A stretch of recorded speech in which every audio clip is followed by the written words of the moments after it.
So you decided to buy an Epstein's decoder ring. Interesting choice. And we've been selling them. Yeah. Kind of incredible. So a brief explainer before we get into the history. This is a decoder ring. You can buy them on our website. That's the back of the decoder. Yeah, we can't show you the front because it's a secret. Basically, it's got two wheels, a big one and a little one, and you can turn them. And there's two alphabets, and you line up the alphabet, and it creates its own code. One letter equals another letter. And what we're going to start doing is we're going to start sending out secret messages on our website. And you need one of these in order to decode it. Why would you want to do this? Because those secret messages can be put in the coupon box of our website. And you can get all sorts of cool stuff we haven't even thought of yet. But give them some ideas. Oh, we could, obviously there's just like discounts off the products. There can be discounts off placing a certain size order. I mean, we might even do free shipping on certain size orders. All that kind of stuff is available. And so we'll have just a jumbled letter code that we'll post on the internet. There'll be two letters, let's say an N and an N on top and an A on bottom. And that tells you to line up your wheel, the N and the big wheel to the A of the small wheel. And then that gives you the whole code. And then you read it from top to bottom. So you look at the code on the website, you look at the top wheel, you find that letter, it translates to the one on the smaller wheel. And you go through that and it will translate out to a actual phrase or word that will make sense. Comprehensible and probably humorous. And probably humorous, if we can manage. So I think that's... Yeah. So then when you get the phrase, you enter it in this new section of the website and press a button and then... It's a coupon code box. So when it was this thing that came pre-built with our website that we've never used. Okay. And it's just been there. And it, like once a year, somebody will call us up and ask us what a coupon code is, and no one will know what they're talking about. That's what it is. Okay. And so it exists when you're checking out. It'll just be at this little coupon code box, and you just copy and paste, or just paste the decoded message in there and claim your free prize. Right. How similar are these to the ones that Amazon's got? Well, these are American made. They're actually made by a local print shop called Hammer Press. They did a really good job. I wish I could show them to you. They're really nice. They're like thick cardboard stock. Anyway, they're what, $9.95. And $9.95 gets you all sorts of cool deals. So you should be able to make these worth it pretty quickly. Plus, you get a cool decoder ring, which you can use for all sorts of things. What else can you use it for? Well, I'm just curious. You could... As frisbee? You could throw it as frisbee. You could... make up your own codes. You can make up your own codes. I thought about it, there's like 52 possible codes that you could make up with this thing, depending on how you turn the wheel and then how you read it from little to big or big to little. But anyway, I had this idea. I thought it was fun. I wanted to give it a shot.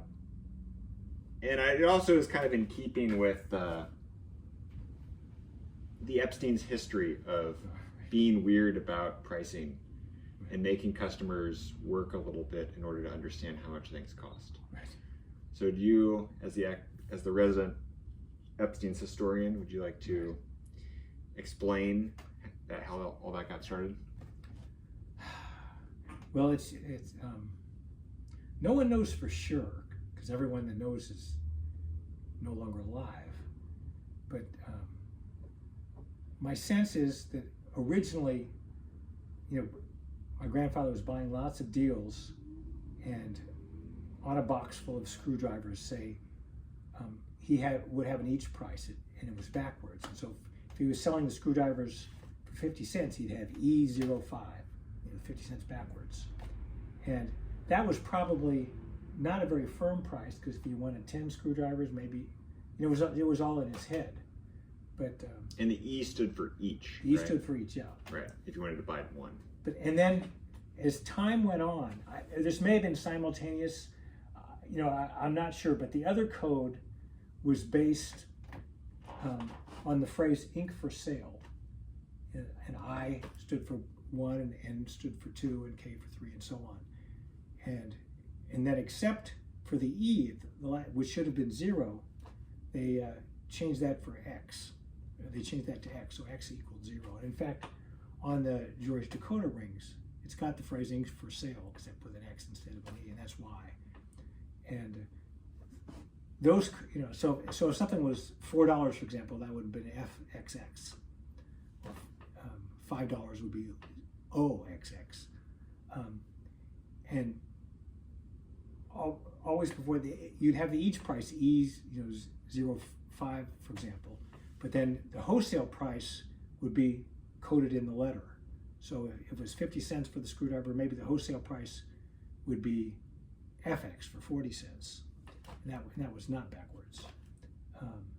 And that's how things were. And when I started working here, yeah, that's still how we did it. And we pretty much had backwards pricing up until a few years ago. If we'd been here about 90 years, the backwards ink for sale coded pricing is probably 87 of those years. Right. And there was something about, we got a lot of flack when we started putting our prices the right way. Right.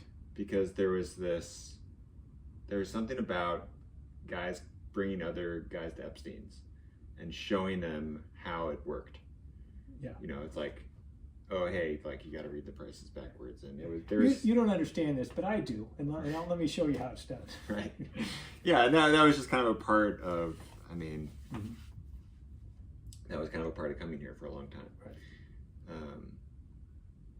And the coded letter was kind of a secret. We didn't ever really explain that to people. Right.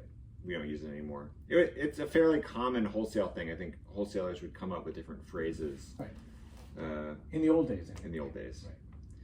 So anyway, I thought this was kind of like a continuation of that, that we are still kind of doing coded prices, and it's, something fun. There was that brief phase in the 1950s, 60s of spy decoder rings and Howdy Doody and Cracker Jack boxes, and Flash Gordon was one. Is Flash Gordon a spy?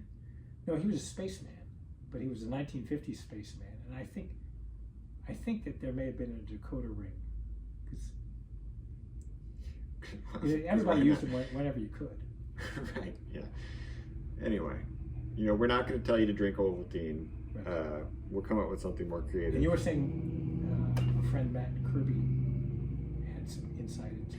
Oh yeah, Matt Kirby, who's a longtime Epstein's customer, came by and said that the term for this, for two circles that can spin around and tell you different information, is a Vauvel. He knows someone that actually collects them. And a lot of them, I think, are for different mathematical calculations, where you turn it to where the two things, and then it tells you the equation or something like that. It's a long history of people using those things, and then also decoders. It was just like a classic, simple way of coding. Interesting. Yeah, I thought it was kind of interesting. Yeah. But that's all I got. Right. Yeah, so we can continue the tradition of having some people being in the know and other people not being in the know, but to be in the know, you got to have a decoder ring. We're just generally confusing our customers. Right. Right. Did you want to talk about devices? Let's save that for later. Okay, good. I do want to take you home, though. Good. Okay.